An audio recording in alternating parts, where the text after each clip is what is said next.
Fellas, say goodbye to Chuck Sherman the boy. I am now a man.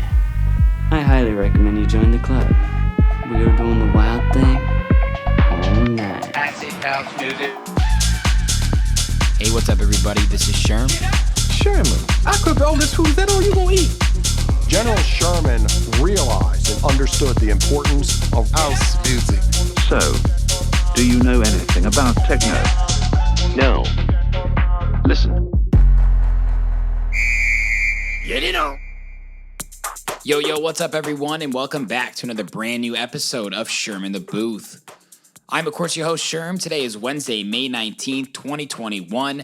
This is episode 161. Sheesh, sometimes I don't realize how far along we are, but you know what?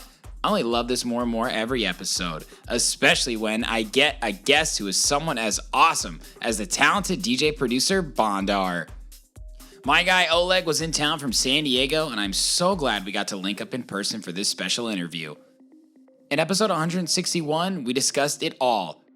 We started with his early influences and inspirations. Oleg was born and raised in Ukraine, where electronic music became a part of his everyday life.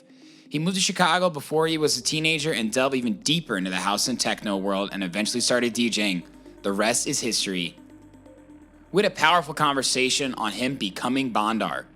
Oleg has had multiple aliases and produced a few varieties of electronic music over the course of his career, but has recently locked into who he wants to become long-term over the past 5 years. This opened up a whole world on how important it is to find your sound, but also collaborate with others and try new things. There is so much to learn with music production. Now, of course, we talked about the Bondar discography. Spark Notes, it's extremely legit. He's had some massive releases on labels like Realm, Sola, House of Hustle, Hood Politics, South of Saturn, and Glasgow Underground, just to name a few. He's had some amazing collaborations across the board with talents like Papa Marlin, Burko, and The Beats. We were laughing and having a blast this entire interview, and I know you will enjoy it just as much as we did. Lots of impactful lessons and pieces of advice sprinkled throughout as well. I cannot wait to see this guy again soon. Thank you for making some time to come on Sherm in the Booth, and make sure y'all go show this guy some love and listen to his music. It is incredible. Now, enough of me talking. Let's get into this interview so you guys can hear his story for yourselves. This is episode 161 with Bondar.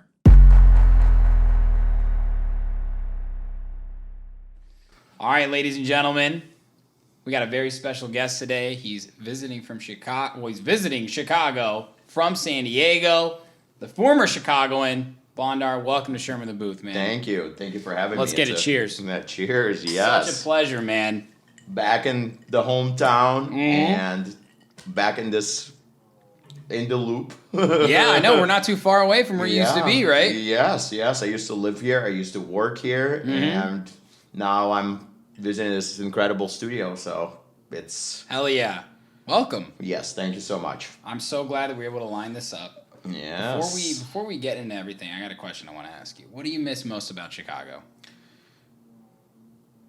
I would say that the party definitely never stopped when I was here. The party just never stopped. No, it does not. There was always some after hours somewhere. It was some dude's garage in either, I don't know, Melrose Park. Oh, you'd go out to the burbs for the afters, baby. Yeah, well, we used to play in Melrose Park. I was a resident DJ at, there was a infamous Energy Thursdays. It was a teen club. I've heard of that, actually. Kind of started, yeah. Yeah? That's fucking right. Melrose Park, baby. Melrose Shout out Park. Melrose Park, Illinois. That's right. It's a great suburb. Mm-hmm. Miss the parties. Yes. I definitely miss all that public transportation. Oh, we don't have that in San Diego. Not the public at all. transportation was so clutch here. You could just jump Did you even have a car like in Chicago? I did, but it was just mostly parked in my garage. Yeah. I used to just take the train everywhere to see my folks in the burbs and get everywhere by either CTA or the Metro. Dude, it is. Or walking. Yeah, or walking. I'm a divvy guy. You know the divvies? Yes, I do. You know they got electric divvies now? Oh, no shit. Bro. That's way past my Chicago exit electric DVs. I remember when they just rolled them out. Yeah? That's right. Big deal. It was a huge deal. Everybody was taking them to work. I was at 333 West Wacker. That was my gig. Yep. So, taking that bike to We Chicago got and lots of Franklin. ways to get around. But Mhm. that's the thing about living in the city is like, for every good thing, there's another bad thing, right? But the good things always outweigh the bad. Right. I love Chicago, though, man. I love it so much. I'll always be a Chicago kid at heart, you know? 20 years here. That's... 20 years here. 21 years I spent in Chicago. 21 years. And you weren't originally born in Chicago, though. No, I was not. You were born in Ukraine? That's right. You- Dnipropetrovsk, Ukraine, now called Dnipro, because that's their original name before the Dnipro. Russians took it over. So you didn't even... Well, what English did you speak when you came to the United States, then? Like basic English. Definitely enough to get around, enough to go and buy some video games at that time. Funkoland. Funkoland? Funkoland. What the fuck is that? Good. That's What the funk is that, man? Yeah, right? I'm dating myself just by talking about Funkoland. Somebody will know. Yeah, there was Venture and Funkoland right next to each other. But my English was basic, but I picked it up, pretty fast. I was going to school, so first year in, at that age, I was 12 when I moved to Chicago. So Wow. Weren't Picked even it a up real teenager fast. yet. Did you leave a lot of friends behind, or was yeah, it kind of like? I did. that's Yeah, sad, it man. was really tough, actually. Why did you guys move then? Why? Yeah. For bad opportunities, it would. Right. Things were getting really dicey in Ukraine. It was Really? the fall of communism, so a lot of things were getting privatized. So there's a lot of infighting in between. Wow. Just the racketeers and the business owners and people who just things were getting divided up. So there's a lot of violence actually. And a lot of infighting between different groups after, everything used to belong to the government. Yeah. And after the government fell, people just started, scooping things up. And that's how you ended up with the oligarchs and people who got really wealthy. Fuck. They just took over those government, companies like factories and farms and everything else. Right. And, we had to, we lived a pretty good life. My father was a restaurant owner. He owned a bunch of restaurants, and he was a cook and a business owner. But it was just getting really dicey. So it was the next move. Plus, who doesn't want to live in the United States? Absolutely. So everybody. How'd you wanted to decide come on here. Chicago then, or how'd the fam decide? We had family here. Okay. Yeah, we had family. We had my my uncle and my cousin who moved out here 8 years prior. They, I think, moved in either 90 or maybe 89. They were the Okay. first to go, and we followed them. We followed them to Chicago. Yeah. And funny enough, I had a great grandfather who ended up taking a boat down to New York at some point and actually came back to Ukraine. So it wasn't our first, I guess, trip to the United States. It's fascinating to even imagine that people would, migrate like that. Yeah. 100 years ago. Insane, isn't Yeah, it? and it really is insane. So we ended up in Chicago, and I couldn't ask for anything else. The city really made me. That's awesome, man. That's right. What a cool story. Thank you. That whole side of the world is you can speak firsthand how much different it is from a cultural perspective, from a socioeconomic perspective, from a governmental perspective. Yes. What was it like kind of growing up in Chicago, like developing basically a new life, making new friends, trying to learn English? Was that a tough time for you? At first, it was a little tough, Of course, I missed all my friends. Yeah, man. And I was a huge, what saved my life pretty much was video games. I was a video gamer growing up in Ukraine. That's all I did all the time. I was just beating games. I had my all the consoles. I started with Atari 2600 computer. I had my NES and then Sega Genesis. So. Moving to Chicago, video games really filled in that void that I left in Ukraine. Yeah, I love video games too. Yes, I thought I was going to be a video game developer, and when I first moved to Chicago, it was very interesting because this is right when MK4 was coming out, and we got the first arcade machine, and also then Annihilation came out. And I used to read this Russian magazine. They used to talk about video games and, you know, release cheat codes. It was like, you know, EGM or, you know, Nintendo Power, but a Russian version. And I'll never forget, because when I first arrived, it was like maybe 3-4 weeks in, my cousin took me to an arcade, and I snapped a picture of MK4 and sent a letter to this Russian magazine from the US, and they published the article saying like we've had, you know, letters come in from all over, you know, Soviet Union, but we never had anybody write in from the United States. So here's Oleg, and here's a picture of the MK4 arcade machine, and it's just fascinating. So it was super cool. I wish I still had that little, you know, clip, you know, little clip out from the magazine, because it was just badass. Does anybody out there in the world have that? Anybody out there? Let us know. Let us know. It was called The Great Dragon, was the name of the English translation of the magazine. Great Dragon. Yes, Great Dragon. That's deep. I guess those are the bosses in almost every video game. was a dragon that you got to slay. So. Of course, man. Of course, the final boss. I fucking love that. So video games got you through the tough times. Yeah. When did music come into your life then? Oh, music was a part of my life since I was, I would say, a baby. I was baby for sure, because parents always had the little boombox playing when, you know, I was like, I don't know, 2-3 years old with the Russian songs. There you go. And as some English music started rolling in, I mean, English music was always a part of my parents' life too. I mean, Beatles English were is around. In like Britain, right?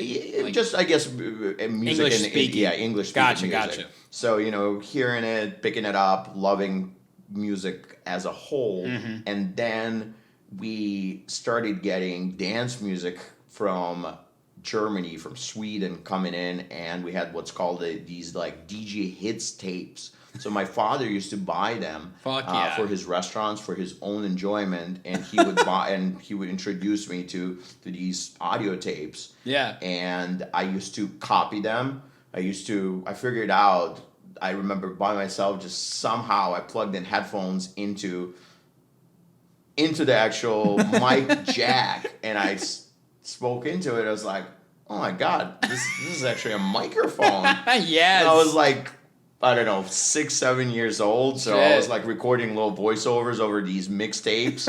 Like, they were not even mixtapes. They were just like a bunch of tracks back to back. Right. And I got just hooked on it. And I would say I was a huge Ace of Base fan. Yes. Dr. Alban, It's My Life. And then I graduated. I'll never forget. It was like maybe 1990. Yeah. My dad got a tape of The Prodigy.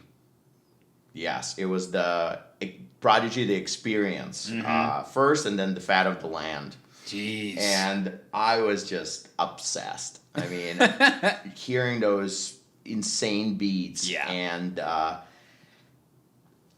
Robert Miles was also another. He's rest in peace. One of my favorite artists of all time. He made Children, and I was obsessed with his music. So I just had it on repeat, and I was like, hey. And he used to refer to himself as DJ Robert Miles, DJ Roberto Conchina. Conchina is the right pronunciation. And I was like, I really want to be a DJ when I grow up, whatever that means. I did not even know at that point what it meant. I thought you just loved him. Yes. Yeah. I thought this is the guy who plays the keyboard. This is the guy who, I guess, makes the music, whatever DJ does. So it was my dream at that point when I was maybe 7, 8, and I wanted to be a DJ. Yes. On to the next chapter that we'll talk about. Hell yeah. That's so incredible. So you're growing up in Chicago. Music's already a huge part of your life. What about, like, when you started getting into house and techno? Did that come high school, like, surrounding your friends? Because every time I interview a Chicago DJ, Chicago, you know, born and raised, sort of, and then growing through that, they have this experience out in the burbs. You've heard of Gravity, of course, too. Like, zero fucking gravity. Dude, zero fucking gravity, right? All those places played high energy music. Yes. And this is in the mid 2000s when Tiesto was kind of coming to let's call it just America, right? With that trance. Oh, he wasn't even like, I would say it wasn't even there. We're talking about like 1999. Yeah, exactly. So it was a really interesting time for me when I was in high school. Like Dead Mouse, Brazil was one of the first electronic songs I ever heard, you know what I mean? And it was cool, like, where electronic music was going at that point. We'll talk about this later, how so many trends have happened. But do you remember, like, hearing any music during that time and being like, I think I like house and techno? Yes, and it all actually started back in Ukraine before I even moved to Chicago. Didn't even have to come here to figure it out. No, this music was already blowing up in Germany. Bro, you were fucking 12 years old when you moved here. That's insane you were into that shit then. That's hard for me as an American to understand. You know who introduced me? Well, what introduced me to like the whole happy hardcore and rave and techno was the one and only H.P. Baxter. I was the biggest fucking fanboy and still am of Scooter. I don't know if you know Scooter. I've heard the name, yeah. I mean, these guys released 20 pretty much number one albums. They're the most successful band to ever come out of Germany. Fuck yeah. And they've done it all. From they started with like happy hardcore with covers of I'm Walking in Memphis, which was I'm raving, Fuck yeah. with the bagpipes and just fucking crazy rave beat. And, I need that track. Yeah, the H.B. Baxter, you got to hear it. It's actually incredible. It still stands the test of time. This is 1992. Damn. And it still sounds fucking amazing. So I was just obsessed with Scooter. Yeah. So I knew every lyric to every song. So coming into Chicago at this point, still a huge Scooter fan, still buying Scooter CDs, and then I discovered B96. Yeah. The Hot Mix 5 was already pretty much. They were not done, but of course Bad Boy Bill still had his mix on B96. You had Julian Jumpin' Perez and Bobby D. and of course shout out to the one and only Blue Mike doing the voiceovers. So you're in the mix with DJ Bad Boy Bill. Doing all the amazing really voiceovers. Good. Yeah, Blue Mike is the man. It's been a while since we've spoken, but he was doing the most amazing voiceovers for B96 for all the DJs, and I started listening to I really loved at that point Euro was coming into my life, as it was referred to here in Chicago. DJ Marksky. Yes. Shout out to DJ Marksky. He was playing at Zero. He was playing at that time we had a club in Des Plaines. It was a teen club that would turn into a 21 up club called Galaxy Club. And that was my first experience with clubbing in Chicago. How old are you then? I was 14. I was 14 when I went to Galaxy. So it was from 13 to 17. And it was only from, you would go there it would start at 7 p.m. and it would end at 10. So it was 3 hours of Bobby D would play, Too Cool Chris. Yes. It was Bobby D, Too Cool Chris. Actually, Infinity played a few of those gigs Hell too. Yeah. Everybody was so fucking young. And it was just a bunch of little kids just grinding and dancing to Euro music, to techno and house, as you would call it. I mean, there were some hard house tracks, some house tracks, some techno, some rave, whatever. And special time for you though. I was obsessed. Yeah. I mean, to me, started clubbing at 13, but. Let's actually backtrack a little bit. It gets even crazier. At 13. It was even crazier because my few last years in Ukraine before I moved, there was this trend going on with roller skating. Okay. So the theater that we had in the center of the city got converted into a roller rink, which they would play again techno music. Fuck yes. Excuse me. Good. So I was exposed to kind of clubbing and dark. No lights, some lasers, and skating to dance music. So it was again natural progression to going to Galaxy Club, learning about what's going on in Chicago, and getting my first set of turntables. This was 1999. I'll never forget. I ordered them on eBay, and the guy who shipped them to me, he packed them. The dust covers, he stacked them both on top of each other. So when they arrived. They were just fucking crushed. He just put one turntable on top of another turntable. So, I had to get them repaired. And then I got my first UC, which was a legendary Chicago label. It was called Under Construction. Oh, yeah. Rest in peace, DJ Attack. And there was some legendary artists on it, like DJ Rip, Xavier Jacome. There was Naughty Boy Nardi, and there was Hard House. It was a Hard House label, so I was just buying up all their records. And I started out as essentially, when I was DJing, I started out as like a hard house, hard style DJ. Mm-hmm. So I was going around. Youngster with more energy than anybody can handle. Yeah, I was crazy. I was just like, give me the fast. Fuck yeah. So wait, you were DJing then before you were producing then, obviously, right? Yes, definitely. I was dabbling with the software because I was always on my computer anyways. Yeah. Fucking around, doing shit, and cool edited at that time, and Sony Acid. But yes, I was definitely a DJ. I was a music fan. Right. Before. First. Yeah, I loved music so much that it was just a natural progression to cutting up music, sampling, doing little edits of things, and of course playing the music. I wanted to be like a performer and play in front of people and showcase my music collection to everybody. So you were spinning on vinyl then at this point. Yeah, there was no such. Well, there were CDs, but I mean we're a couple of years away from CD players. They were so shitty, those Danons. Oh. Dude, it's such a funny time when like I talk to DJs that really were part of that transition from analog to digital. Yeah. And it must have been exciting for you because you have a true passion for technology. What was it like when sort of that started to migrate and people started to move away from the vinyl and towards the digital? You got to be a part of the actual digital process, right? I was, and at first I hated it and I liked it. Yeah. And I will never forget the infighting between DJs and the guys who like started on vinyl 10 years prior, and when things were slowly transitioning, and how much shit was going around. People were just destroying each other when the like message board started coming about. We're talking about like 2003, 2004. Yep. And you had this crazy infighting between DJs, like, oh, you suck, you're playing off CDs. How dare you? Right. This is never gonna last. This is bullshit DJing.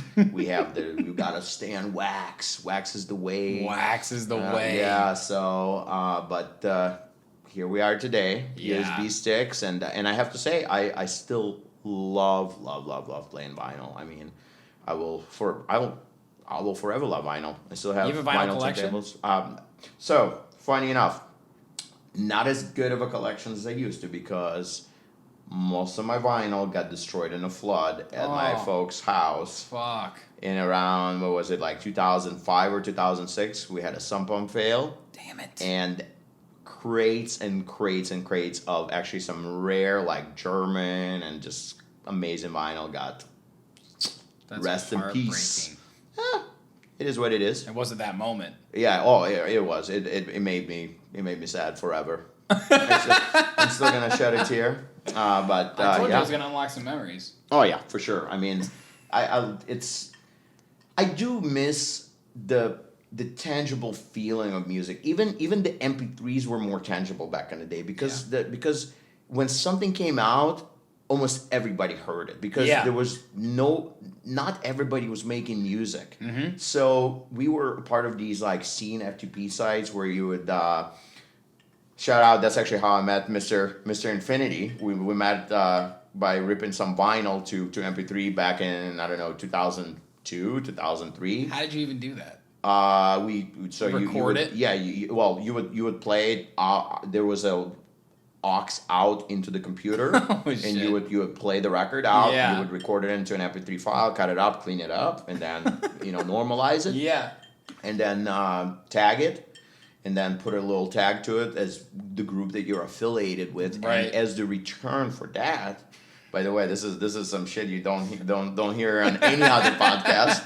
As a kind of to give back, you would get access to other people doing the same thing. Yeah. Groups ripping vinyls, dance vinyls to MP3s, so you can actually share them, and of course at that point start potentially putting them on CDs to be played on CD players. Damn. So that's how we met with Garrett, and and the music was just so tangible. Like, I have to say, unfortunately nowadays it's very kind of like fodder like. It's just like comes and goes. Mm-hmm. You don't have that sentimental attachment to it. Before, you're like the coolest fucking kid with that new MP3 that you had a promo from somebody that you could never have from anybody else. Right. I guess it still exists, you know, if you're Chris Lake and you're sending some tracks to your buddies. Yeah, if I'm literally Chris Lake. All right. That's really interesting, and I genuinely love vinyl now. Like, the vinyl I have over there is like, I have my dad's original Michael Jackson Thriller, I have my mom's Bruce Springsteen, and I had a great conversation with Ghetto Blaster, who I'm sure you've heard of before. Absolutely. They were talking about, Paul was talking about when he worked at Gramophone and a few other places, something would come in. Store. Yeah, something would come in and they get like 20 copies of it, and he would hear it and be like, oh my God, this is incredible. He'd buy all fucking 20 copies. And in that documentary we were talking about, they'd black out the names because other DJs would like slyly try and be like, what track is this? You know what I mean? And be like, no. And that is what is so cool about DJing to me. It's changed so much, right? But like, what's so special about it is like the foundation of it all, right? Knowing that like I have this opportunity to share this song with people, and that's up to me how I do that. Do I play it first? Do I play it last? Do I do it in the middle? Do I play the song 3 times? You're the curator. You're the curator. So I try and think like a vinyl DJ. I don't spin vinyl. I would love to, but it is it's a thing to try and take on, carrying it around and actually buying it. But I think what you said is really powerful. It's tangible. I can feel that vinyl go down. I put the needle on there. Yeah. I feel it go through the speakers and out to the people. Pushing play on a CDJ is like pushing play on Spotify. Definitely. You know what I mean? It really is.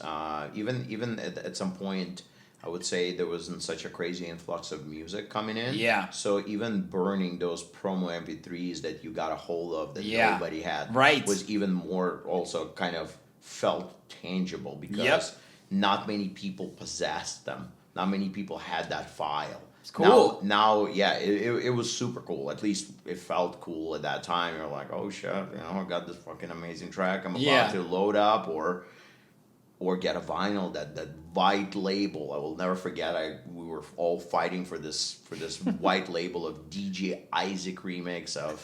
I mean, some people in Chicago. DJ Isaac, I haven't heard that in a while. Yeah, amazing hardstyle producer from the Netherlands. Oh man, those are the days of DJ Caffeine. So many people in Chicago, the old schoolers will know. So we were fighting for this. He did a remix of "Loving You." Yes, it was "Loving You."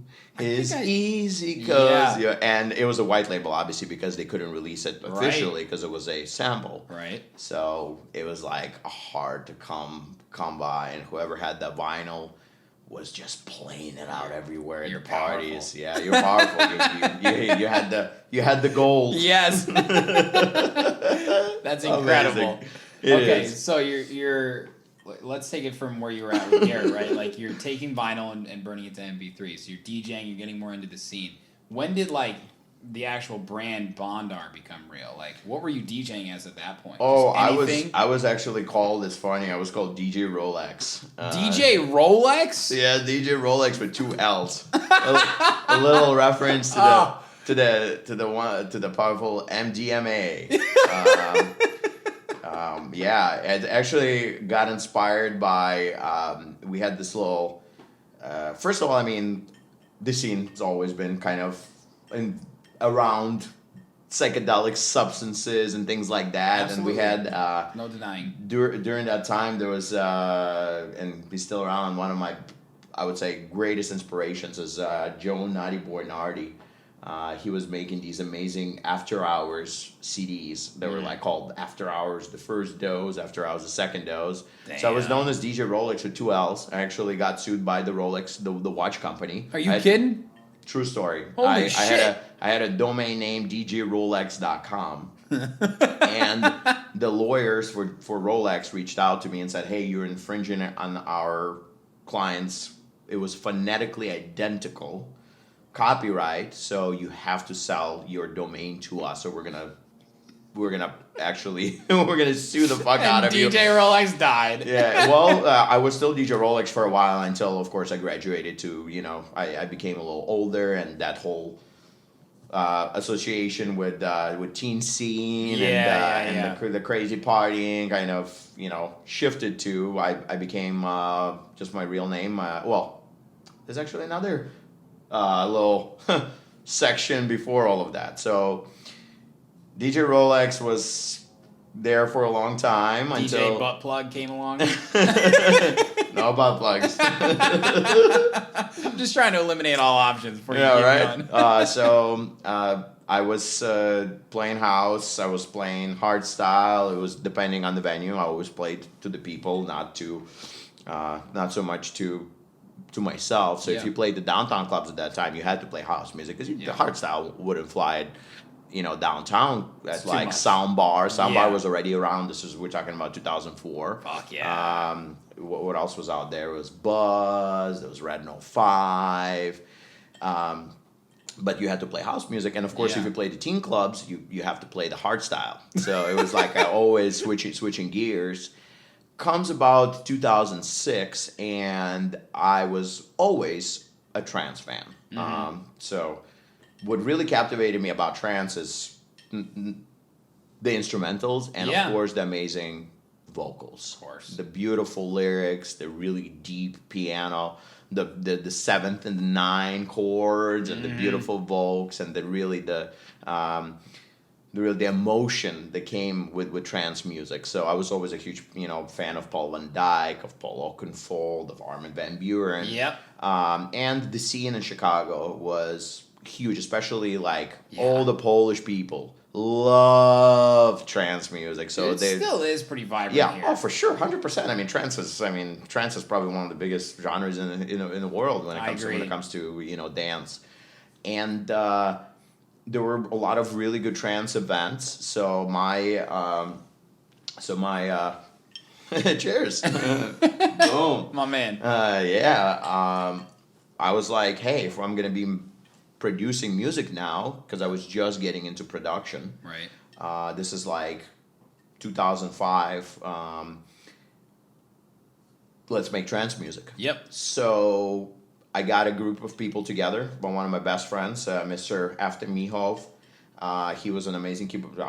He's an amazing keyboard player, and we got together with him and another friend, Eugene, and we started this collective called Physical Law, and we partnered up with Tiff Lacey. She did the vocals on ATB's Ecstasy. You really are my ecstasy. She heard our track called, it didn't have a name at first, but she called it Starlight.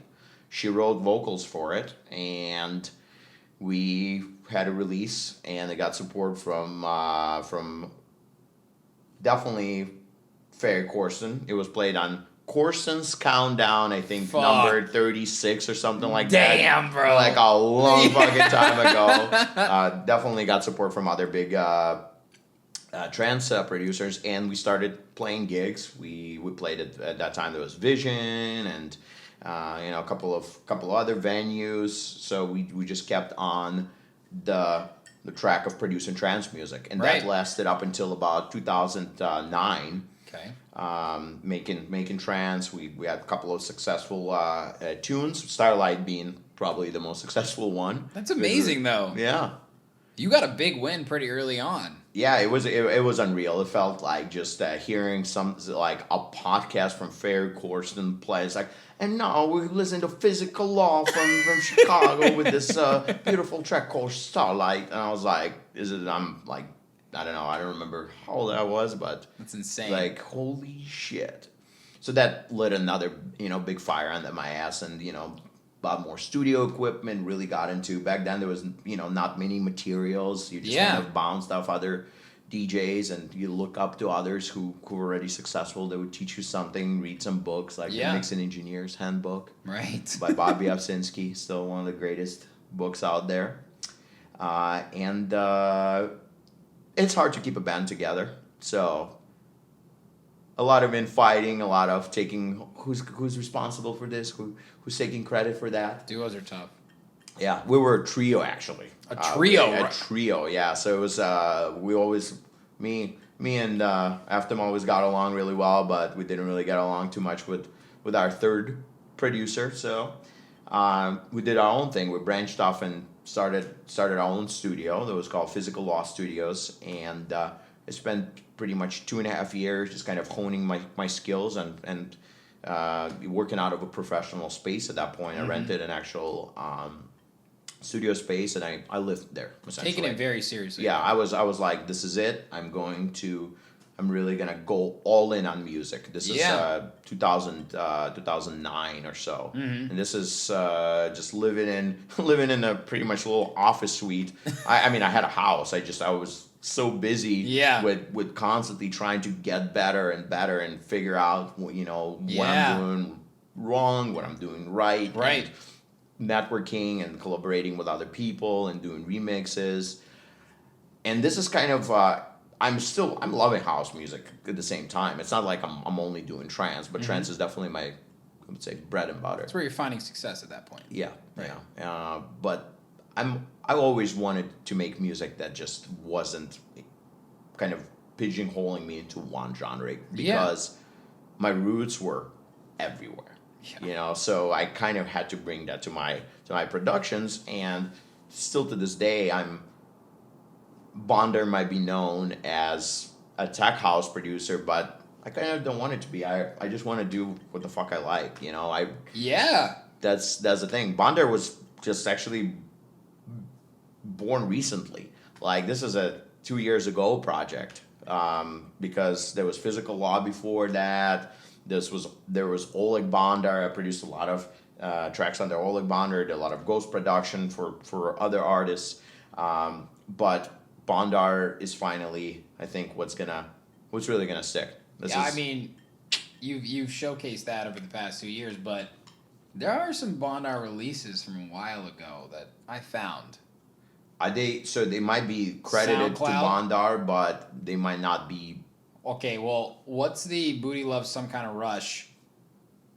That's definitely definitely a Bondar track. Definitely. And Adriano Celentano Susana. Yes. 123,000 plays on SoundCloud? Those are, by the way, legit plays. So That's incredible. This is a song that I grew up listening to with my parents. It's an Italian kind of ballad. Yes. That I loved so much. So when tech house kind of started popping off, or this was during the time when it was Yolanda Be Cool and this was like 8 years ago or something, right? More than that. This is like 2010. Okay, 10 years ago. We Speak No Americano was kind of you can even hear it in that track. You definitely can, bro. It's amazing. I loved it because I love that track. Yeah. And when I'm like, all right, let's see what he's got on his SoundCloud, because I always do this to everybody. I'm like, what has this guy got on his SoundCloud? There's a lot of hidden tracks, by the way. There are. Like 397. And I come across this track, and I'm like, what the fuck? It's incredible. And that's like, I originally got into sort of that kind of energy. So I loved it. Was that one of your first releases as Bondar then? Yes, it was, and it was like a self-release. Like, just at that time, we were just uploading shit to SoundCloud. Dude, SoundCloud was huge. You could just blow up on SoundCloud. You can. At that time, SoundCloud, you would organically just get fucking thousands of plays if shit was good. Yep. You didn't have to promote it. You didn't have to juice it. You didn't have to do anything. It was just organic. It would be heard. People would actively be using the platform. Yep. That was amazing about SoundCloud. There was no Spotify back then. Yeah. There was nothing else. It was really the outlet for like independent artists. There was iTunes basically, right? Yeah. And YouTube. Yeah. And YouTube was like wasn't music focused. Really. No, it was not. It was not. But a lot of tracks started, being ported to YouTube at that time. So they would find them. A lot of people actually made a lot of money taking shit from SoundCloud, ripping it, including some cool, graphic, or taking a little video, EQ that was just moving up and down, branded as their own, like, I don't know, casual or majestic, and then just poured it over to YouTube. Yes. So no holds barred. Yeah. And so at that time, I was, at I didn't have many label releases. It was a lot of just uploading shit to SoundCloud, and You were having fun with it. yeah, and people were downloading and playing it in their sets. It's incredible because they're really cool because you have this sort of amazing fusion of electro and disco, and then running through everything over the past couple years, there's a little something in some of these early tracks that you still really encapsulate today. Definitely, it's incredible. Thank you. Yeah,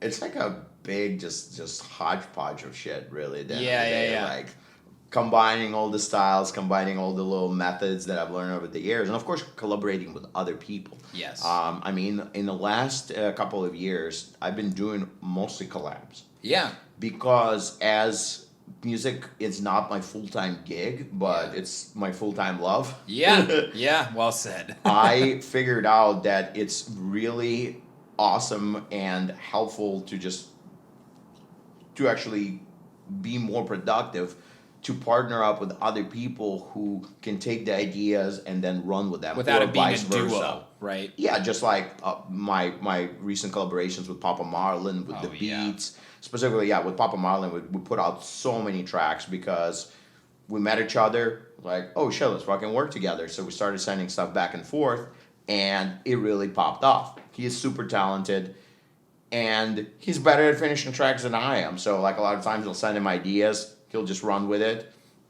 It is a full-time gig for him, so it's so much easier, and our productivity just like spiked because, music. At the end of the day, it's hard to pay bills with it. It's Absolutely. Music's kind of like gambling. Yeah.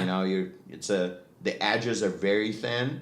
You got to be really good. Yep. And if you're a one-man operation, it's tough, just like with anything that you do. Definitely. Nowadays you're your own everything. You're your producer, mixing engineer, master engineer, you're your promoter, you're your social media influencer.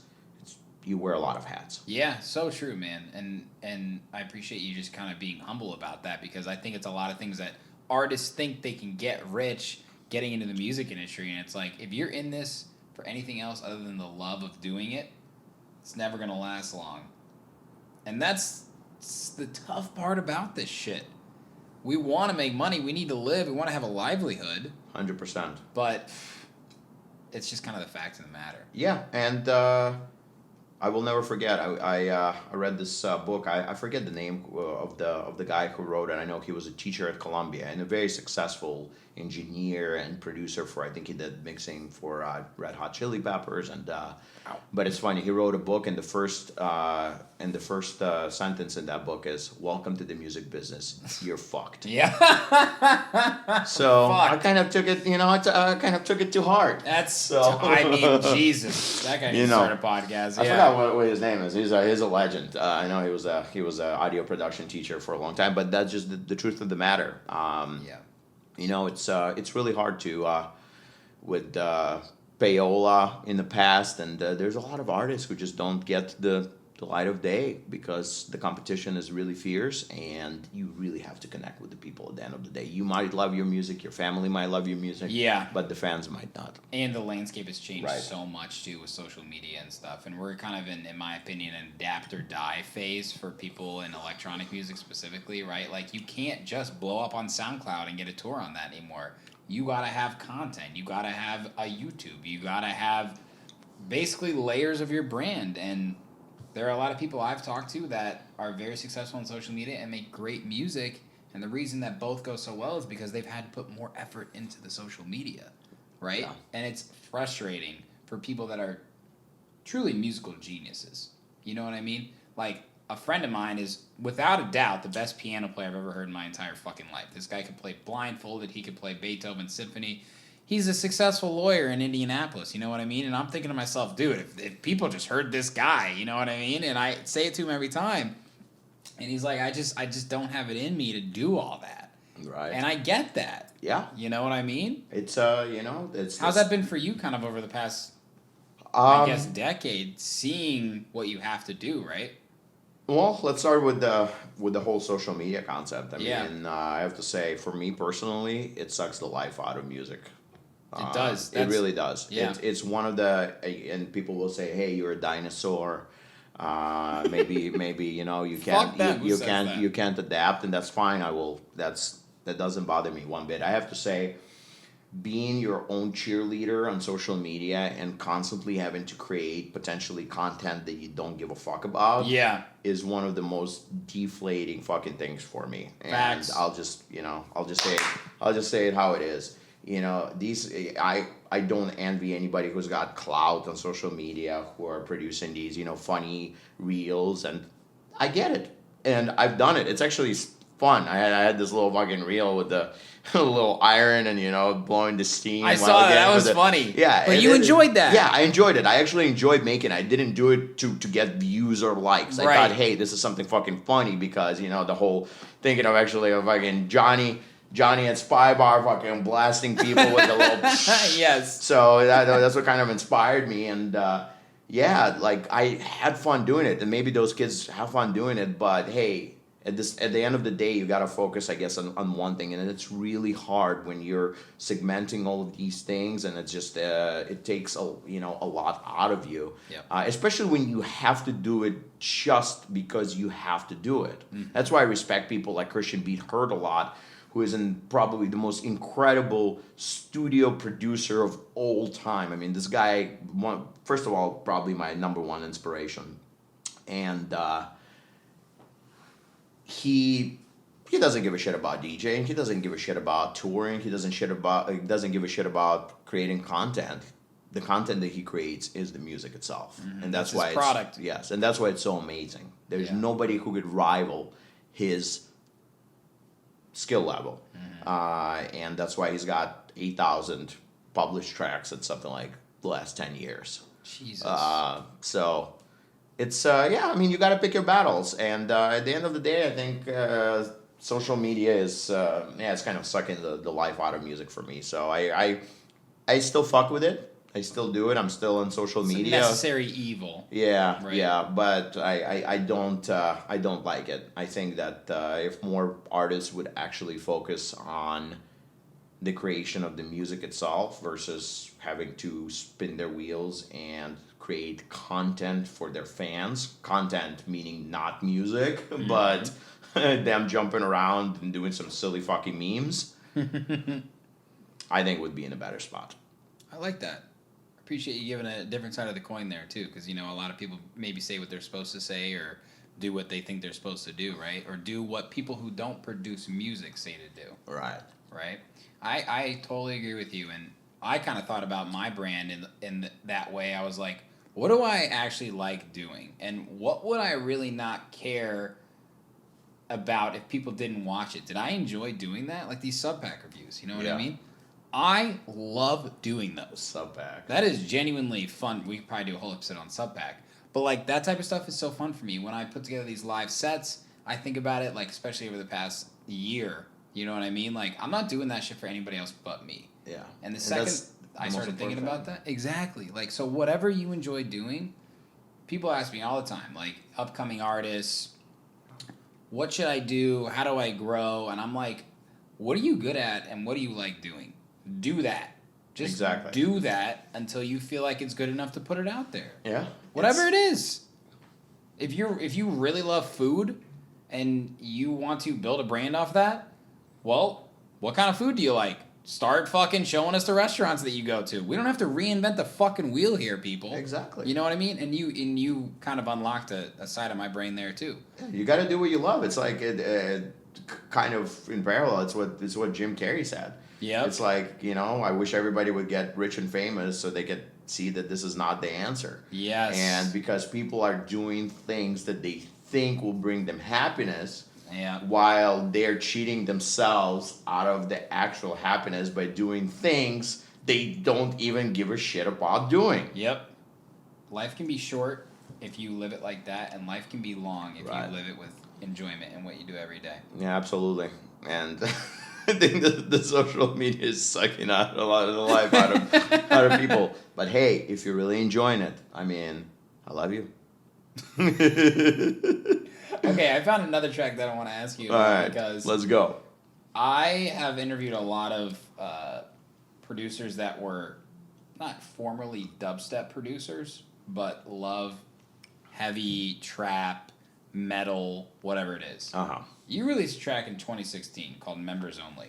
I don't think that's actually my track. So that's Are you sure? I'm positive. So Okay. that's somebody with a different alias. It's on your shit. I know. So sadly, it's stuff I was with, so fucking confused. I know. I came across it. It's got terrible cover art, by the way. It does. Whoever made it, please don't ever do graphics again. And I was laughing because I was like, this is like an interesting trap song. Like the first drop, I was like, okay. Yeah. And then it kept going. I was like, this needs to stop. And Yeah, I was so- like, I really don't think this is him. it's But not I me. also thought like, because I brought that up because I've interviewed so many techno and house producers, and one of the guys from Solardo, Oh shit. Mark. Yeah, he used Mark. to be a dubstep producer, I know. and you know how Solardo makes their fucking music, bro. Yes. It is It is like Yeah. basically a dubstep bass, just turned into a bass line. Exactly. It's a natural progression being from the UK, making dubstep or garage, and then going into tech house. Exactly, This is dude. strong. Yeah, definitely. Shout out to Solardo. Dude, and love Sola. Solardo. I released it with Papa Marlon. But yeah, keep going. We're gonna talk about that. I'm glad we got to bring that up though. Wanted to clear the air. Word. So basically, we have this sort of time period between the Some Kind of Rush and your other remixes. Some kind of rush. This is 10 years ago, and then 2019 we come back. You're here with the Papa Marlon collaboration. That's Better on Shanghai. Seriously dope EP. But what was going on before then? You were obviously already experienced as a producer. Were you refining your sound, or what was it like for you during that time? Yeah, I was actually doing some ghost production, Okay. and I was also I was doing my day job. I was building data centers. Yeah, Yeah. that's what I was doing because it's like I said, it's a music at the end of the day, and I don't want to discourage anybody, but music is is a tough living. It's a tough limit. It's a grind, especially that nowadays you make most of your money, specifically in club music. You make most of your money with gigs. Yep. So if you are not gigging, and gigging is tough, that's what a lot of people. Very cumbersome. I just want to get it out there because a lot of young people coming up, they don't understand how demanding gigging is. They think it's all you're flying in fucking private jets, and you are being fed champagne and you're partying with models all day long. That's just not the life of a touring artist. I mean, it is a lot of work. You are in different time zones. You're flying all the time. You're in airplanes. It is tough. Now, Yeah. so I was building data centers for biotech companies out in San Diego, doing my consulting. Yeah, so this is and, what year you moved to San Diego? 2016. 2016. Yeah. So almost 5 years ago to the day, guys. Yeah, it all comes full fucking circle, which is amazing. I mean, I miss the city so much. Just driving into this massive downtown today was like, damn. I used to live here. It's surreal, and it's definitely like maybe really emotional. Been living in San Diego since San Diego's 2016. not bad though. It's an incredible place. I mean, there's so many talented people now always been in San Diego, but now I feel like San Diego is really like coming online. Definitely. Yeah. Well, the house and techno scene there is really cool. It really is. It's like a mix of this crazy desert people and the surfers and you get like the the house LA heads. vibe, but it like truly is unique. Crazy. I want to A give lot shout of out. Hispanic influences too, like Yes. Mexican culture and shit. Oh my God! Exactly. The You're best 30 minutes tacos away. and sushi. you're 30 minutes away from some of the greatest parts of Mexico. I mean, Mexico's amazing, period. But you Yeah. have Tijuana. The scene there is insane. You have Holy shit, Valle have you de partied in Guadalupe. Tijuana? Oh, for sure, all the time. Some of my first gigs were actually not in San Diego, but they were in TJ. Shout out to my boy Abe with his legendary club Deck 22. Damn. And now Rumors. It's crazy scene. Actually, Garrett played out there a few times. Infinity. We came out to TJ. We played out there. We played in Mexicali, which is a border town. The scene there is strong. I mean, the Mexicans got amazing house producers. You got climbers from Mexicali. You got all these collectives, Alex Wax, Rebecca. So it's Rivka Am. I mean, there's the scene in San Diego is now just coming online. There's so many amazing artists. Mitch Dodge, DJ Susio, Shout out Mitch Dodge. Mitch Dodge, Susio, fucking the whole Stay Bad crew, the guys from Boston, The Nick whole Hood Bryan, Politics crew. yeah, the Hood Politics, Susan, you got Nutty. I mean, the list goes on. Green Tea, the man who just threw one of the most epic warehouse parties, a Costco-sized warehouse with just but you got the Desert Hearts boys. I mean the amazing female talent. It's crazy. I mean, a lot of people live there too. I think people underestimate the size of San Diego too. Yeah, it's like a giant small city. It's got almost half the population of Chicago. Yeah. And yeah, it's amazing. That's why I love it so much. It's very, you got palm trees, it's peaceful, and yet you got the big city aspect of it. So from like a mental perspective, just coming from Ukraine to Chicago, it's pretty fucking fast paced, high intensity. You go out to San Diego, you start producing new type of music. Did you kind of get into a zone there? Like, who were you working with? What changed for you mentally before you started releasing music? Like, that's better. Yeah. So first moving to San Diego, I started this project in Chicago called Arcade Room, and this was like all new disco and like really just feel good music. Yeah. So it's funny because a lot of people they later met me and they were like, "Holy shit! I was a follower of Arcade Room for so many years. That's you?" Yeah. And I'm like, "Yeah, that's me." So I was making a lot of new disco. I was making a lot of just like chill kind of 110 BPM satin jacket style. Okay. Yeah. You could hear it in some kind of rush, but then I started Arcade Room to branch off there. Yeah.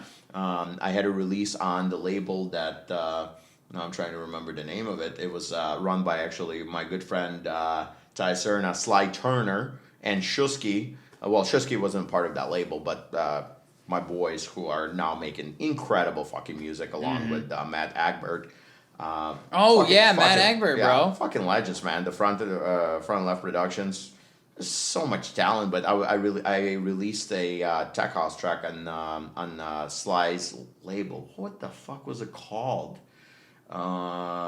Anyways, not important, but I was making tech house. Yeah. I was making everything. I was doing techno, tech house. Yeah. Releasing tracks under different aliases. I had Legend Mode project that started in Chicago that I brought with me.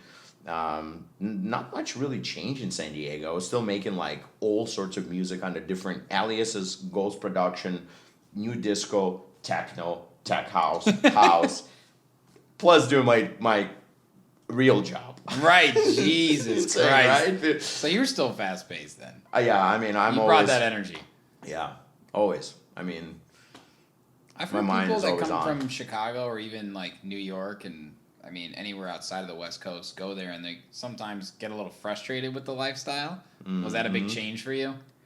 No, I think I needed that at that point of my life. Yeah. I was at that stage of my life where I kind of wanted a little bit more peace, and I wanted palm trees, I wanted the beach, and I wanted to kind of like settle down, and I'd go to the after hours every weekend and not sleep for 3 days straight. Yes, the ups and downs. So I was San Diego was like a perfect transition for me, and actually a couple of friends already moved out there. Shout out to Tanya. She was like the first person to kind of tell me about San Diego. Was like, "Oh yeah, I'm moving out there." So I was like, "Oh shit, well, let's go." Hell and, yeah. I made the move. One of my best friends actually was who I met in Chicago that we did a lot of music production work with, Jay Morales. He's moving out to San Diego, and he used to live there. So it was like there's so many things that's just kind of weird and come full circle where you have people like moving back and forth between Chicago and San Diego, and they're telling you about how good San Diego is, and then we all meet there, and I'm excited for the fucking future. Well, I'm glad you're enjoying it, man. Yeah, you gotta enjoy it. If you're not enjoying it and learning, then what the fuck are you doing? Hell yeah. I mean, you were clearly working in the studio and got a new focus because 2020 He went on a fucking rampage. Yes. I mean, 18 original tracks, I think. I counted. Yeah, I think probably more than that. I honestly lost count. Things are just always just happening that you really don't pay attention to. To what's going on. You were just like bang, bang, bang, bang, bang. It was, I mean, and all such high quality levels of music, man. Yeah. I think a lot of credit also has to go to my co-producers. I was about to ask your relationship. Like you mentioned Papa Marlon. Where's he from? How did you guys originally meet? Papa Marlon is from my country of Ukraine. Okay. He's from Zhytomyr, which is a city not too far from where I grew up. We met online. I actually heard him on Green Velvet's Relief podcast. Nice. And I reached out to him and I was like, "What's up, fellow Ukrainian?" Yeah. So we started talking, and he heard my music. He heard the tech house tracks that I was actively working on, and he was like, "Oh, I dig your shit. Let's work together. Yeah. You're in U.S. I'm in Ukraine. Let's help each other and let's boost our productivity." So Yeah. I was like, "Fuck yeah!" So I sent him stems to a couple of tracks. Do you guys speak in English, or how do you? Oh, he actually speaks pretty good English. Yeah, well, Nice. but we talk in Russian. Yeah. We talk in Russian. Yeah. I grew up. I speak Ukrainian too, but I grew up Yeah. speaking Russian. And we talk in Russian, and we just went on a fucking roll. That's so a lot of awesome. the credit goes out to him because I couldn't do it without him. I just don't have that's the special, time. man. Yeah. But you started a lot of these ideas then, right? Is that Yeah. kind of your guys' relationship? Goes back and forth. I mean, he started a Depends. lot, like the tracks we had out on Soul, like it was pretty much all of his ideas that I helped him with, and vice versa. Like some stuff on Shanghai, some stuff that we had on Tool Room.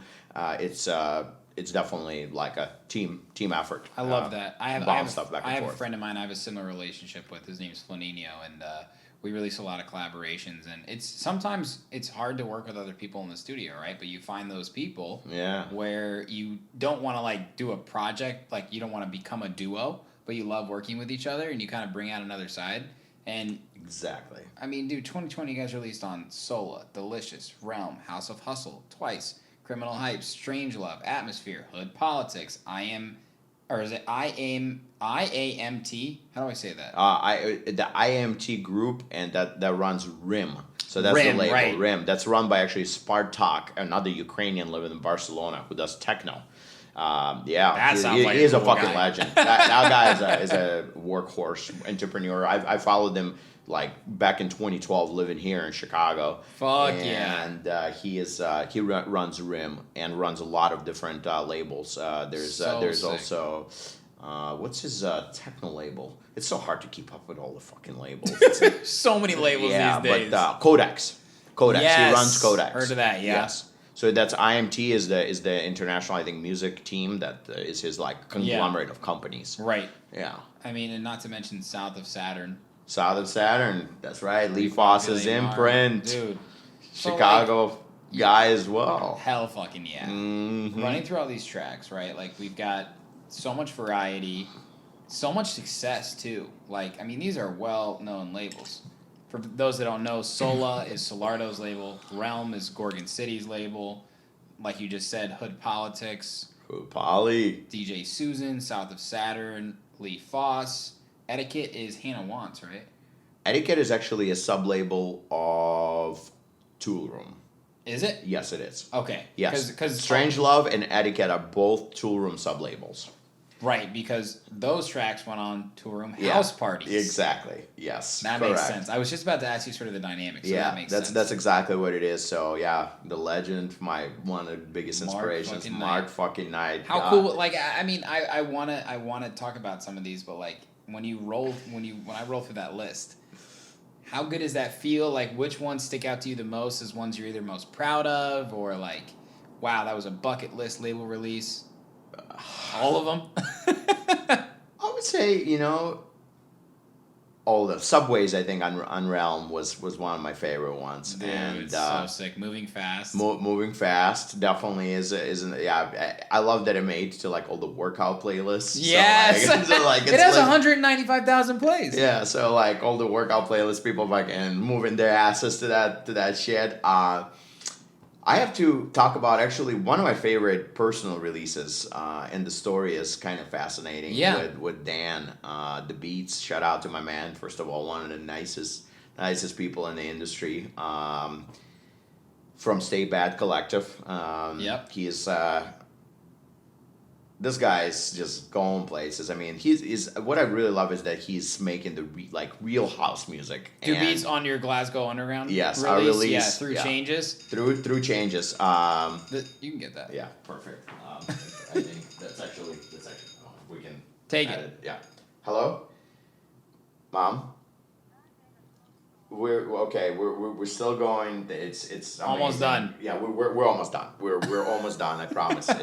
This is an incredible setup. Matt's got this thing going on. So we're almost done talking. Hello. I'm a nice guy. Yeah, you are an amazing guy, man. What do you think time wise? 15 minutes. 15 minutes. Perfect. Awesome. Perfect. I'm sorry that it took longer. Well, listen, this is important. Okay, 15 minutes, we're good. Okay, I'll be out. Okay, please. All right, sounds good. Thank you, Mom. Wow. Probably gonna keep this in. Probably gonna keep this part of the interview in. We're gonna. Mom calling. Hello, Mom. Hello. Hey, I don't mind. I love my mom. So Hilarious. let's continue about Two yeah, Beats. Yeah, just finish part of that. Okay. All right. We'll be. I don't have to start from the. All right. Yeah. So through changes with the beats.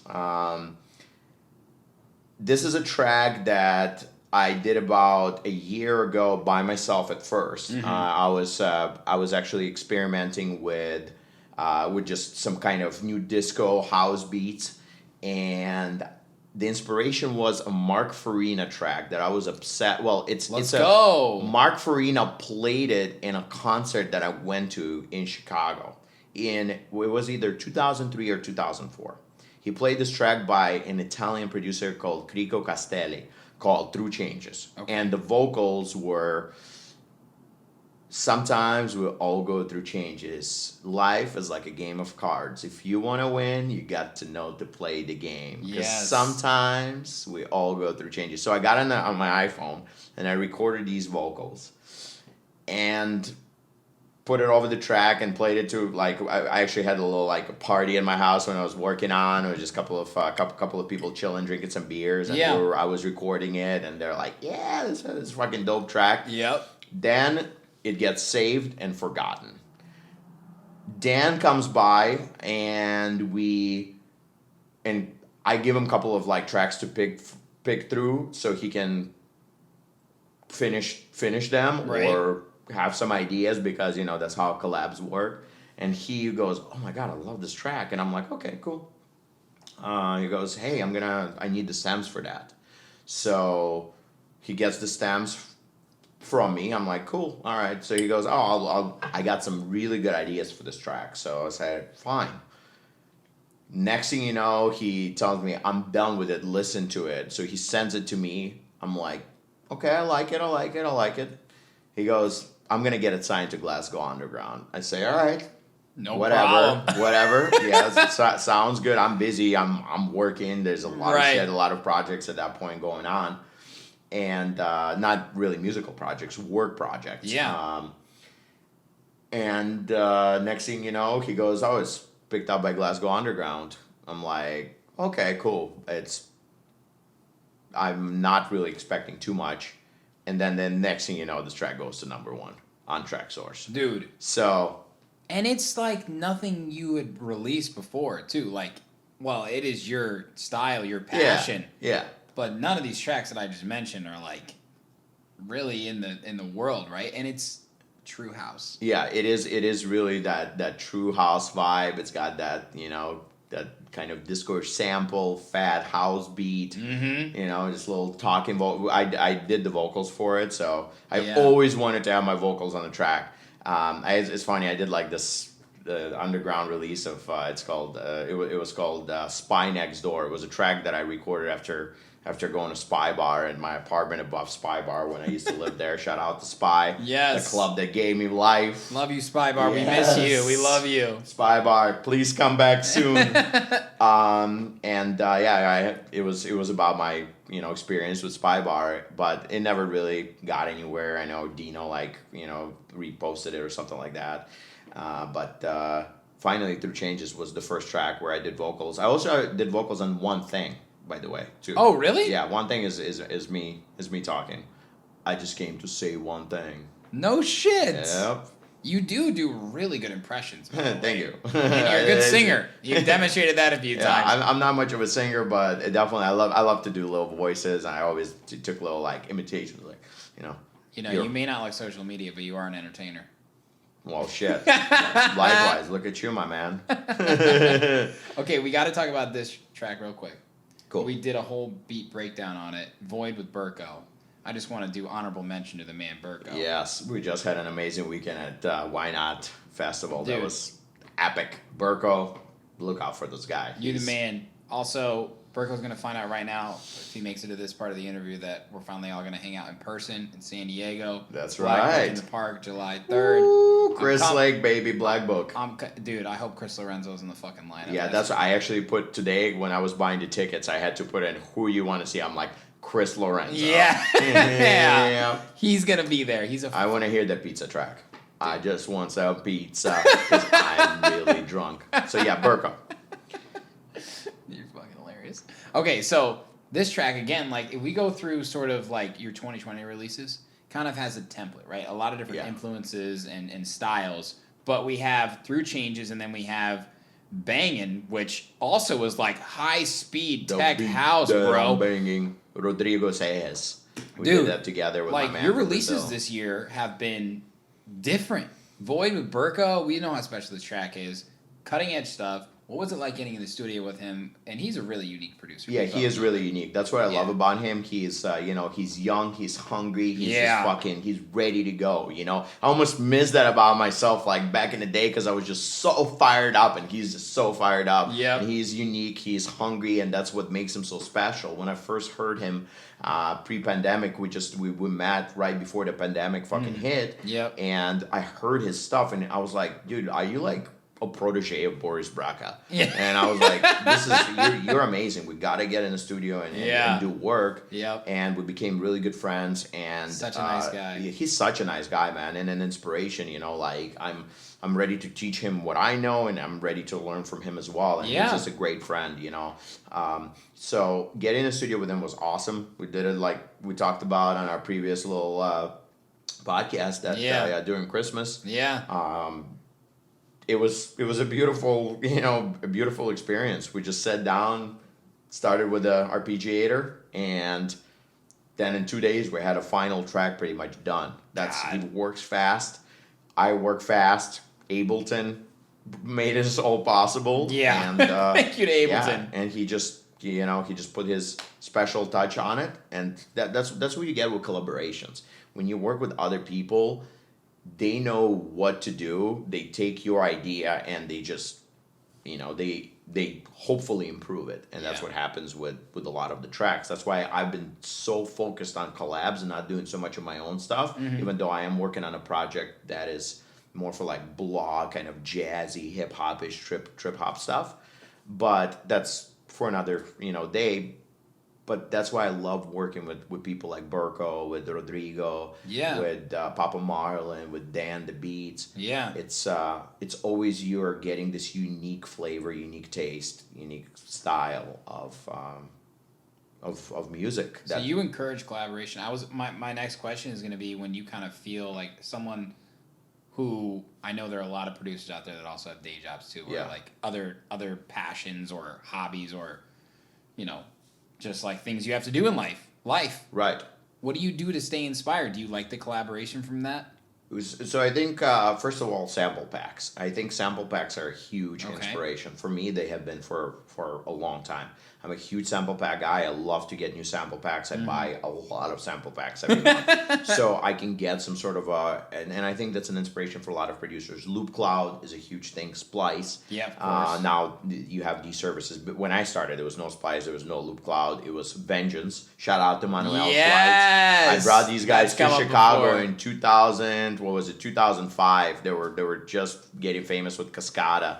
And and they brought me the Vengeance sample pack CDs, and you can imagine like you get a lot of inspirations from that. I mean, Steve Angelo made a whole fucking track Nas from a Vengeance Future House sample.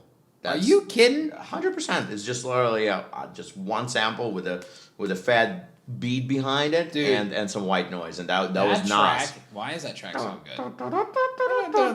Yep, And that's the a Vengeance sample. Yep. Yep, that's a Vengeance sample. So there you go. So that's number one. Number two is I still to this day, I've been producing music for close to 15 years. Yeah. I still love to attend master classes. Mm-hmm. Continued education, that's huge. Getting inspiration from other artists. Zen World, I watch a lot of his videos. I watch a lot of the videos from Hyperbits. I watch a lot of the videos from Sonic Academy because you never know what other people are doing. Yeah. So it's amazing to learn from other people. And you get inspiration from that. You see what other tracks are all about, and you potentially could copy this method, or you could do a little, some trick that somebody else is using. I'm not saying that everybody has to do it, because if you're a real pro at your craft and you are all in on music, you might not need to do that.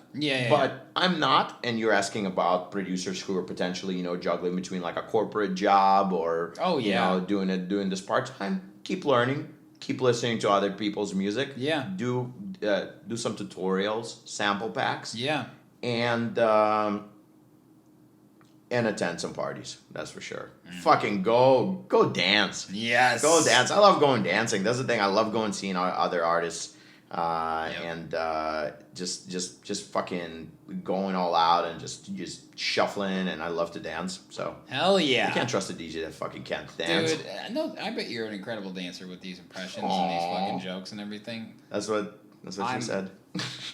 I'm you're Ukrainian Jew. I'm a boom. I'm a East Coast Jew. You know what I mean? Like I don't have really good dance moves. I'm sure you do. I'm sure you got it going I'm on. not technically an East Coast Jew. I'm technically a Midwest Jew, but my dad is from New York, and I'm about 98% like him. So I think that I lean towards that. But well, can you dance Hava Nagila? That's all that matters. Hava Nagila, Hava Nagila. Okay. Last question. For sure.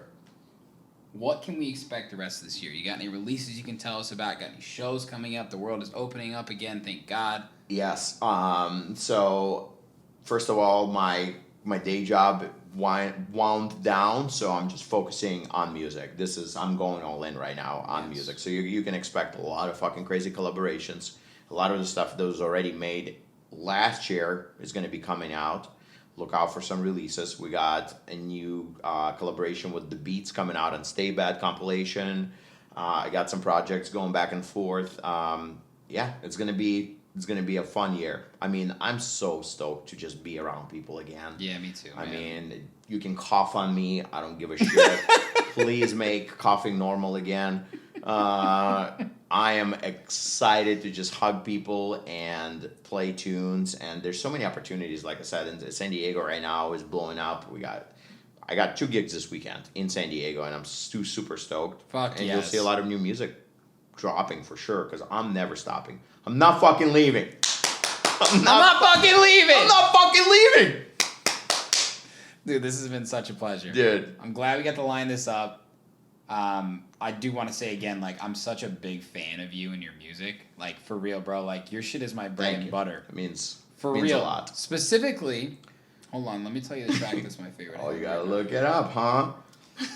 I mean, I'm putting you on the spot. You are putting me on the spot. Well, I'm trying. Okay. I have notes here. Okay. Yeah, it's okay. I got you, Joe Rogan of house I'm an music. investigative journalist. Okay, I do my research and I want to make sure I deliver the information right. Fair enough. You're one thing, EP, bro. One thing. Like, that is my fucking shit. Oh, right there. shit. That groovy bass line. Yes, that Papa Marley came up with both of those bass lines, I have to say. Well, the whole entire track, like, tracks entirely. Yeah. And me on the vocals. That's Boom. you in the book, so Yeah. I wanted to give you another honorable mention. Acid in my body, acid in my mind. Definitely inspired by I would say Green Velvet. I mean, him doing his vocals. That's how it all started. I was You like, were a young Green Velvet. Do you realize that when you talked into the headphones when you were in Ukraine? That's You realize right. that? That's right. I couldn't fucking do the percolator yet. It's time for the percolator. Fuck yeah, man. What a legend, man. Fucking Curtis is amazing. Without him, we probably wouldn't be here. No. Shout out to Chicago house music. That's right. I definitely got We got the boys in the boys hood in the over hood, here. but shit, I wish I had a green velvet fucking hoodie right now, but I just didn't bring it with me. The relief records. I want to have a relief records release soon. I know Papa Marlon already did, but that's before we met, so we're definitely working on hopefully a relief to come full circle to Chicago, baby. Yeah. Bondar, my man. What a pleasure. Sherm, amazing. My guy. Amazing, dude. Hell yeah. What a good time. It's genuinely, I fucking love it.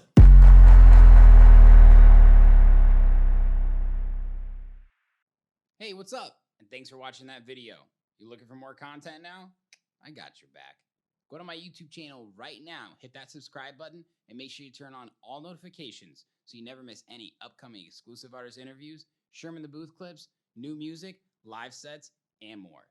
This is your one-stop shop for everything electronic music. Cheers.